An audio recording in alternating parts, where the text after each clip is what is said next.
Alright, now we're going to check out string bending. By the way, this is a portion of a longer lesson. So if you'd like to see the other 4 articulation techniques, click the link on the screen right now. You can check out the full video.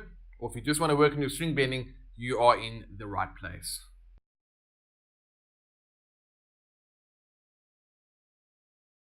So next up, we're going to bend steel with our bare hands. And of course, I'm referring to string bending. So we do this by picking a note and then bending the string up to the next note like this. So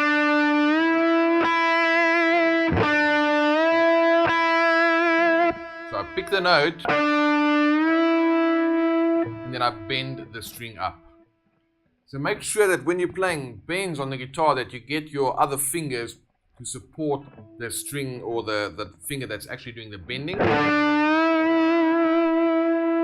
So you can do that to avoid any injury, and also make sure you anchor your thumb across the neck like this, which will also help you to make the bends a lot easier.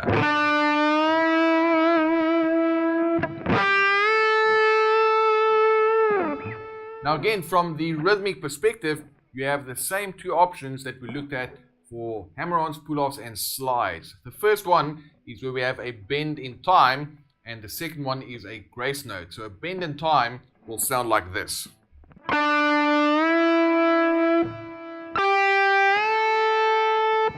When you do a grace note, you bend into that note immediately.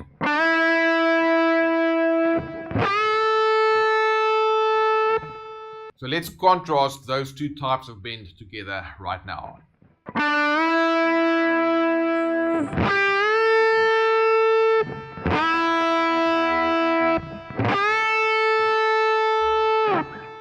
Right, you can also release a bent note like this.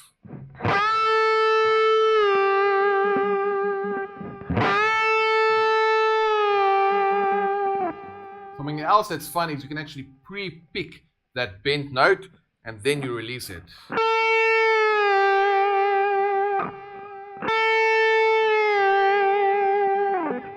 Now the 5 most common distances that you'll use when it comes to string bending ranges everything from a quarter tone right up to a 2-tone bend. Anything more than that can definitely happen, but it's not quite common. So a quarter tone bend is also known as a curl, and that is where you just slightly bend the string from one note to the next.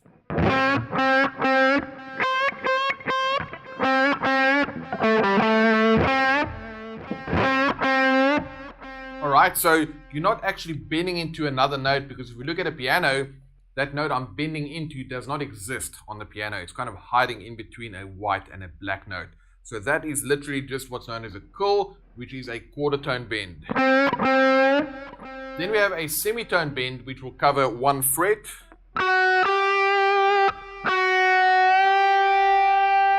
Then we have a whole tone bend, which will cover 2 frets.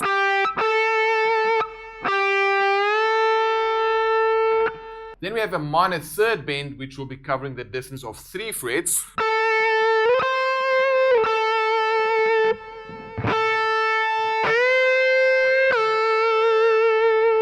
And then we have a 2-tone bend, which covers the distance of 4 frets.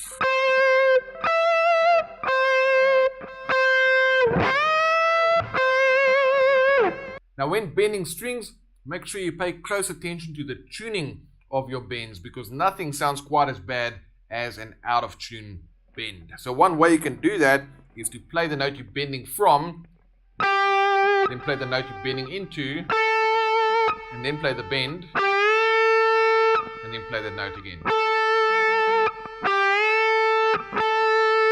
With the whole idea that the note you are bending into, when you're playing it as a bent note as well as a fretted note, that it will sound the same.